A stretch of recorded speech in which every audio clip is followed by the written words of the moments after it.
नमस्कार दोस्तों, पाथफाइंडर पर आप सभी का स्वागत है। मेरा नाम है डॉक्टर महिपाल सिंह राठौड़ और आज इस वीडियो में मैं आपके साथ चर्चा करूंगा मध्य प्रदेश के बक्सवाहा में स्थित डायमंड माइंस के बारे में। इस डायमंड माइन में 3 करोड़ कैरेट से भी ज्यादा का हीरा बताया जा रहा है और लेकिन इसको बाहर निकालने के लिए धरती की सतह पर 2,15,000 पेड़ों को काटना पड़ेगा। क्या ये सही है, न्याय संगत है, नहीं है, एनवायरमेंटल इसके कंसर्न्स क्या हैं, इन सभी पॉइंट्स को हम डिस्कस करेंगे। ये माइंस कौन से एरिया में है, इसकी हिस्ट्री क्या है, थोड़ा सा ये भी हम जान लेंगे। डायमंड्स की फिजिकल प्रॉपर्टीज कुछ इस प्रकार की हैं कि इंसान इसको बहुत वैल्यू करता है। This is one of the hardest natural material ever found और इसकी जो चमक दमक है उसके लोग दीवाने होते हैं और इसका क्या काम होता है वो शायद मुझे आपको बताने की आवश्यकता नहीं है। आप मुझे कमेंट में ये बताएंगे कि हीरे का केमिकल कॉम्पोजिशन क्या होता है।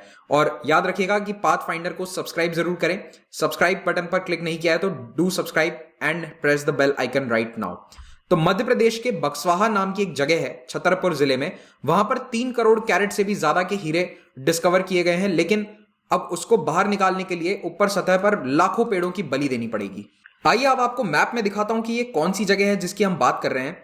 तो ये है मध्य प्रदेश। इसमें आपको बाउंड्रीज नजर नहीं आ रही होंगी, लेकिन ये छतरपुर जो आपको लिखा हुआ दिख रहा है ये मध्य प्रदेश का इलाका है। ये वाली जो माउंटेन रेंज है ये विंध्या का एक हिस्सा है, एक विंध्या की रेंज है। इसको पन्ना रेंज कहा जाता है क्योंकि यहां पर ऐतिहासिक तौर पर डायमंड्स की माइनिंग होती गई है कई सदियों से। एटलीस्ट 400 सालों से तो हमारे पास इतिहास में दर्ज है कि यहां पर डायमंड की माइनिंग होती थी। पन्ना नाम की जो जगह है ये बुंदेलास का कैपिटल था और पन्ना नेशनल पार्क अभी यहां पर स्थित है, काफी फेमस जगह है। तो इसी एरिया में यानी इन्हीं पहाड़ों में डायमंड की माइनिंग होती है और ये विंध्या रेंज का एक हिस्सा है। इसको पन्ना रेंज कहा जाता है because of the diamonds that are found here. यहां पर पन्ना नाम का शहर भी है, पन्ना डिस्ट्रिक्ट भी है। पन्ना एक ऐतिहासिक शहर है और उसके नाम से ही हमें पता चलता है कि यहां पर ऐतिहासिक तौर पर मिनरल्स इस प्रकार की माइनिंग होती थी डायमंड्स की, इसलिए इसका ये नाम रखा गया था। तो पन्ना में ऑलरेडी एग्जिस्टिंग डायमंड माइंस हैं, वहां पर ऑलरेडी डायमंड्स की माइनिंग हो रही है लेकिन इतने बड़े स्तर पर नहीं है। लेकिन अभी जो ये लेटेस्ट माइन डिस्कवर करी गई है ये डिस्कवर हुए हैं इस एरिया में, यानी कि थोड़ा पन्ना से साइड वाला ये एरिया है। तो इन पहाड़ियों में भी जो बक्सवाहा के पास में अब स्थित है यहां पर भी ये माइनिंग अब शुरू होगी और इससे इकोसिस्टम को क्या नुकसान होगा उसके बारे में थोड़ी सी चर्चा आज हम यहां पर करेंगे। तो आप याद रखिएगा कि ये लोकेशन क्या है, विंध्याचल की पहाड़ियां हैं, उसमें भी Panna range to be specific Chhatarpur जिले का नाम है। पन्ना नेशनल पार्क भी याद रखिएगा और यहीं से केन नदी भी निकलती है, ये केन नदी बहकर जा रही है, इसे भी याद रखिए। इस न्यूज आर्टिकल पर कल मेरी नजर पड़ी थी जब मैं हिंदी न्यूज़पेपर के हेडलाइंस देख रहा था। अक्सर हिंदी न्यूज मीडिया इस प्रकार के टॉपिक्स को उठाता है जो कई बार नेशनल इंग्लिश डेलीज भी नहीं उठाते हैं। तो जो उत्तर भारत के राज्य में पीसीएस की तैयारी कर रहे हैं उन लोगों से मैं खास करके अनुरोध करता हूं कि आप यूपीएससी के लिए इंग्लिश अखबार पढ़ते होंगे लेकिन साथ साथ में एक हिंदी अखबार भी जरूर पढ़ा करो, कम से कम हेडलाइंस देख लो उसकी, इतना सा बहुत होता है। तो ये जो भारत की सबसे नई डायमंड माइन है इसकी लोकेशन है बक्सवाहा, छतरपुर डिस्ट्रिक्ट है और अब ये भारत की सबसे बड़ी डायमंड माइन बन जाएगी। अगर इसमें काम शुरू हो गया, कमर्शियल ऑपरेशन शुरू हो गए तो this will become the biggest diamond mine of India. लेकिन प्रॉब्लम क्या है कि यहां पर एक घना जंगल है इसकी जमीन की सतह पर और यहां पर लगभग 2,15,000 पेड़ों को काटना पड़ेगा। अब ये पूरा एरिया आता है बुंदेलखंड में। बुंदेलखंड जो है ये ऑलरेडी एक ड्रॉट प्रोन एरिया है। ये वाले जिले उत्तर प्रदेश प्लस मध्य प्रदेश के मिलकर बनाते हैं बुंदेलखंड। इसमें कुछ लेटेस्ट जिले अपडेटेड नहीं है इस मैप के अंदर। तो बुंदेलखंड में जो आपको ये नीचे वाले डिस्ट्रिक्ट नजर आ रहे हैं ये है मध्य प्रदेश के और ये जो ऊपर वाले डिस्ट्रिक्ट्स हैं ये है उत्तर प्रदेश के। तो यहाँ पर है छतरपुर और ये है पन्ना डिस्ट्रिक्ट और यहीं पर कहीं बक्सवाहा है मैप में, जो मैंने आपको ऑलरेडी दिखा दिया है। बुंदेलखंड कई बार न्यूज में रहता है क्योंकि यहां पर बारिश कम होती है, it's a drought prone area, temperatures बहुत ऊपर चले जाते हैं। अभी तक सिंचाई की पूरी व्यवस्था यहां पर नहीं है कि किसानों के पास सिंचाई के साधन हो जिससे वो खेती कर सकें। ऐसे में यहां पर कई बार अकाल पड़ता है, कई लोगों की मृत्यु भी होती है और ऐसे एरिया के अंदर अगर 2.25 लाख के आसपास पेड़ काटे जाएंगे तो क्या इकोलॉजिकल डिजास्टर हो सकता है ये हमें अभी मालूम भी नहीं है। बक्सवा की जो लोकेशन है वो पन्ना डायमंड माइंस के काफी नजदीक है। ऑलरेडी पन्ना डायमंड माइंस में एक पीएसयू है, एक सरकारी उपक्रम है जिसका नाम है national mineral development corporation. In existing Panna mines में 22 लाख कैरेट डायमंड होने का अनुमान है, जिसमें से ऑलरेडी 13 लाख कैरेट माइन किया जा चुका है, इतना बाहर निकाल चुके हैं। इसका मतलब है कि आने वाले कुछ सालों में यहां पर डायमंड खत्म हो जाएगा। लेकिन अब जो ये बक्सवाहा की जो नई माइंस है ये इससे कितने गुना बड़ी है आप इमेजिन कर लो कि यहां पर 22 लाख कैरेट था, वहां पर 3 करोड़ कैरेट से भी ज्यादा के डायमंड्स बताए जा रहे हैं। इस क्षेत्र में पहला सर्वे करवाया गया था 2003 और 5 के बीच में, लगभग 15 साल पहले। और इस सर्वे में यह पता चला था कि जो बक्सवा क्षेत्र की पहाड़ियां हैं वहां पर 3.4 करोड़ कैरेट जितने डायमंड हो सकते हैं चट्टानों में। ये सर्वे करने वाली कंपनी थी ऑस्ट्रेलिया की रियो टिंटो, बहुत बड़ी कंपनी है, माइनिंग कंपनी है। 2007 से 10 के बीच में इन्होंने यहां पर एक पायलट प्रोजेक्ट भी चलाया था डायमंड्स को निकालने के लिए। पायलट प्रोजेक्ट का मतलब है कि छोटे स्तर पर इन्होंने माइनिंग ऑपरेशन चलाया था, लेकिन रियो टिंटो के काफी बड़े प्लान्स थे और इन प्लान्स को अगर अप्रूवल देना पड़ता तो यहां पर 11 लाख पेड़ों को काटने की अनुमति चाहिए थी। 11 लाख पेड़, आप जस्ट एक बार इमेजिन करो। तो रियो टिंटो को समझ में आ गया कि एनवायरमेंटल क्लियरेंसेस मिलने में बहुत लेट हो सकता है, डिले हो सकता है, तो यहां पर वो नुकसान नहीं उठाना चाहती थी और इसीलिए वो अपना यहां पर ऑपरेशन बंद करके वापस चली गई। हालांकि उस समय कई इस प्रकार की खबरें भी थी कि उनका कुछ झगड़ा हो गया था एमपी स्टेट गवर्नमेंट के साथ, पर वो अब हम सब्सटैंशिएट नहीं कर सकते उस बात को। कुल मिलाकर रियो टिंटो अपना ऑपरेशन यहां पर बंद करके माइनिंग प्लान को पूरा ठप करके वापस चली गई अपना बोरिया बिस्तर बांध के।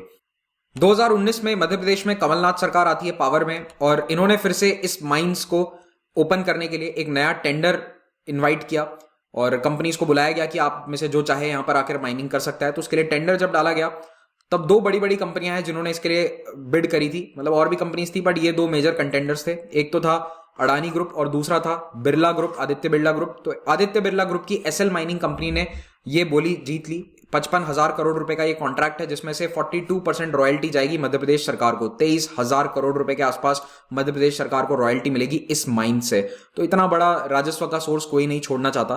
50 साल की ये माइनिंग लीज है जो एसएल माइनिंग कंपनी को दी गई है।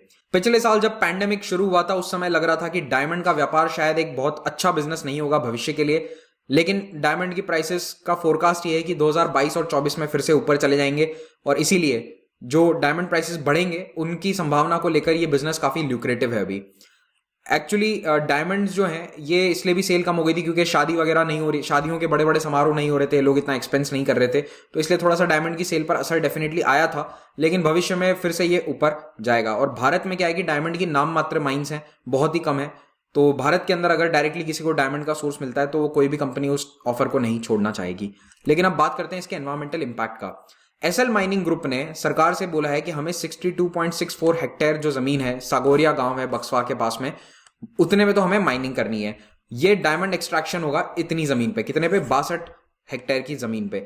लेकिन इन्होंने 62 हेक्टेयर के अलावा सरकार से 382 हेक्टेयर फॉरेस्ट लैंड और मांगा है, यानी कि 382 hectares of forest land specially इन्होंने मांगा है सरकार से माइंस के निकट, ताकि वहां पर डायमंड प्रोसेसिंग, पॉलिशिंग एक्टिविटीज और अन्य कई सारे काम होते हैं। जब कोई इतनी बड़ी इंडस्ट्री सेटअप हो रही है, इतनी बड़ी माइनिंग ऑपरेशन है, तो उसमें जगह चाहिए लोगों के रहने के लिए, ऑफिसेज बनाने के लिए। उस सारे काम के लिए इन्होंने 382 हेक्टेयर जमीन सरकार से मांगी और ये पूरा जंगल वाली जमीन है।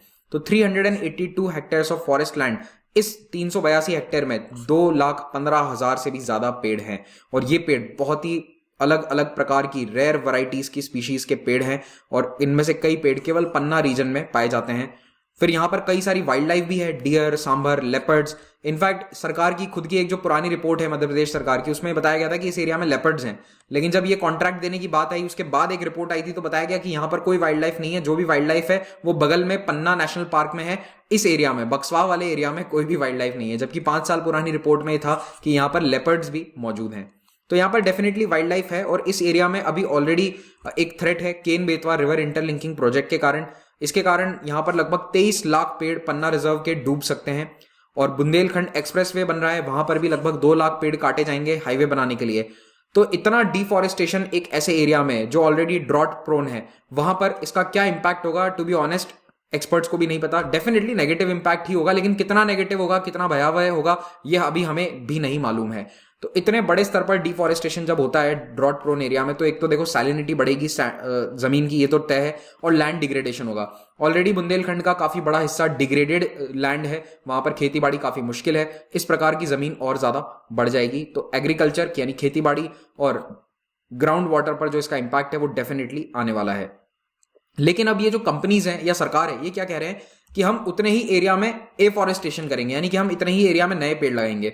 लेकिन आपको मालूम होगा कि एफॉरेस्टेशन जो है वो एक प्रकार का मोनोकल्चर है, एक ही प्रकार के पेड़ लगाए जाते हैं, लेकिन नेचुरल जंगल का जो इकोसिस्टम है, जो कुछ पेड़ भी काटने से आप उसको पूरा डिस्ट्रॉय कर देते हैं, तो जो वैरायटी ऑफ स्पीशीज है उतने पेड़ वापस लगाने काफी मुश्किल होते हैं। एक और पॉइंट यहां पर हाईलाइट किया गया इन न्यूज आर्टिकल्स में, वो ये था कि जो एनवायरमेंटल असेसमेंट होता है इन प्रोजेक्ट्स का, वो कौन करता है? एक्सपर्ट अप्रेजल कमिटीज, इन कमिटीज में जो सदस्य हैं वो खुद माइनिंग इंडस्ट्री के सदस्य हैं, तो सरकार ऐसे ही लोगों को अपॉइंट करती है जो खुद माइनिंग इंडस्ट्रीज के साथ जुड़े हुए हैं, तो ऑफ कोर्स वो तो एनवायरमेंटल क्लियरेंस आसानी से दे देंगे। तो ये थोड़ा सा गलत है, इस कॉन्फ्लिक्ट ऑफ इंटरेस्ट के प्रति सरकार ध्यान नहीं दे रही है, या फिर दे रही है तो जानबूझकर ऐसे लोगों को बिठाया जा रहा है। कुछ दिन पहले कर्नाटका से ये न्यूज आई थी कि वहां पर स्टेट वाइल्ड लाइफ बोर्ड से वाइल्ड लाइफ एक्सपर्ट्स को निकालकर पॉलिटिशियंस को बिठा दिया गया था। अब ऑफ कोर्स जब पॉलिटिशियन बैठेंगे, माइनिंग बैरन्स यानी कि जो माइनिंग इंडस्ट्री से जुड़े हुए लोग हैं वो बैठेंगे, तो वो तो सारे क्लियरेंसेस आसानी से दे देंगे। उनको थोड़े ना दिक्कत होगी कि कहीं पर पेड़ काटे जा रहे हैं, जंगल खत्म हो रहे हैं, उन्हें इकोसिस्टम से कोई लेना देना नहीं है। कई राज्यों के स्टेट वाइल्ड लाइफ बोर्ड को हेड कौन करता है? माइनिंग कंपनी के सीईओ। आप अपने राज्य में चेक करिएगा और कमेंट में मुझे बताना कि आपके राज्य के अंदर स्टेट वाइल्ड लाइफ बोर्ड का अध्यक्ष कौन है और वो व्यक्ति किस बैकग्राउंड का है। आइदर इज ही और she belonging to the mining industry या अन्य किसी इंडस्ट्री से जो एनवायरमेंट के साथ कॉन्फ्लिक्ट में है। इस प्रकार की इंडस्ट्री से तो वो नहीं बिलोंग करते।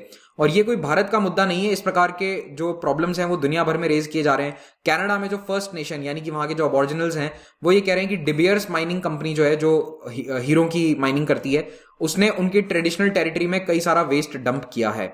रियो टिंटो तो वैसे भी बदनाम थी कंपनी ऑस्ट्रेलिया के अंदर, इन्होंने कई सारे लोकल एरियाज में पोल्यूशन फैलाया है, अबॉरिजिनल साइट्स को डैमेज किया है। तो फिलहाल के लिए जो ये बक्सवाहा वाली माइन है, इसके अप्रूवल के लिए कमेटी के सामने मामला चल रहा है। तो अगर इसको एक्सपर्ट अप्रेजल कमिटीज से ओके मिल जाता है, यानी कि बेसिकली एनवायरमेंटल क्लियरेंस मिल जाता है, तो इस माइंस के अंदर भी माइनिंग ऑपरेशन जल्द ही शुरू हो जाएंगे। लेकिन सवाल यही है कि हम एक हीरे के लिए कितना प्रकृति को नुकसान पहुंचा सकते हैं। ये कुछ पंक्तियां हैं जो मुझे ट्विटर पर नजर आई एक हीरे के बारे में। बहुत ही सुंदर पंक्तियां हैं, पढ़िए इसे पॉज करके। चलिए मैं ही पढ़ देता हूं। वो जो हीरा है आज, वो लाखों साल पहले पेड़ था, कटा टूटा दबा, दबाव से हीरा बना। हीरा पेड़ों की लाश जैसा है, लाश की तलाश में जीवित पेड़ को ना गंवाएं, हीरा नहीं हरा चुनो।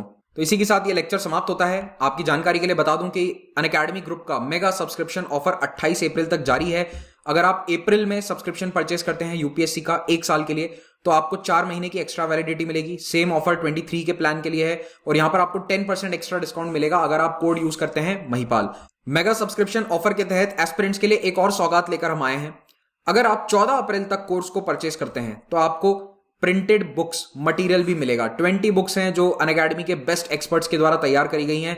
इनकी वैसे कॉस्ट लगभग 10,000 रुपए के आसपास होती है, लेकिन जो 1 साल का सब्सक्रिप्शन मिनिमम परचेस करेगा 14 अप्रैल से पहले उनको ये किताबें मिलेंगी, प्रिंटेड मटेरियल मिलेगा जिसमें पूरा जीएस का सिलेबस कवर्ड है। तो इस ऑफर को जल्द से जल्द अवेल कीजिए। प्लस और आइकॉनिक 2 प्रकार के कोर्सेज हैं। प्लस क्लासेस में आपको क्लासेस मिलेंगी, live classes bye India's best educators.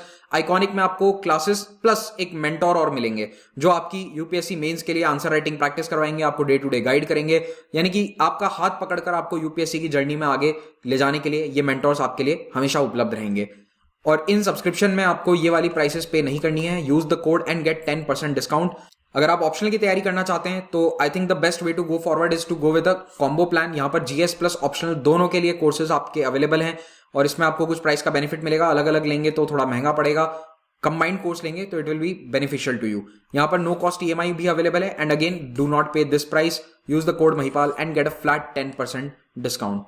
अगर आप मुझे अनअकैडमी ऐप पर फॉलो करना चाहते हैं तो Mahipal sir is my handle. वहां पर आपको मेरे प्लस कोर्स और लाइव स्पेशल क्लासेस के बारे में जानकारी मिलती रहेगी, अपडेट्स मिलती रहेंगी। So do follow me over there. और अन्य सभी सोशल मीडिया प्लेटफॉर्म्स पर आप मुझे महिपाल राठौड़ हैंडल पर फॉलो कर सकते हैं। इस लेक्चर का पीडीएफ आपको पाथफाइंडर के ऑफिशियल टेलीग्राम चैनल पर मिल जाएगा। पाथफाइंडर टेस्ट सीरीज हम आप लोगों के लिए लेकर आए हैं। It's a free test series, केवल एक अनलॉक कोड आपको यूज करना है इसमें एनरोल करने के लिए। यहां पर डेली जीएस के स्टैटिक पोर्शंस का टेस्ट लिया जाता है। सेक्शनल टेस्ट होता है मंडे टू सैटरडे, 12:30 बजे दिन में टेस्ट लाइव हो जाता है। इसमें जो टॉप रैंक लेकर आएगा उनके लिए कुछ एक्साइटिंग प्राइजेस भी हमने रखे हैं।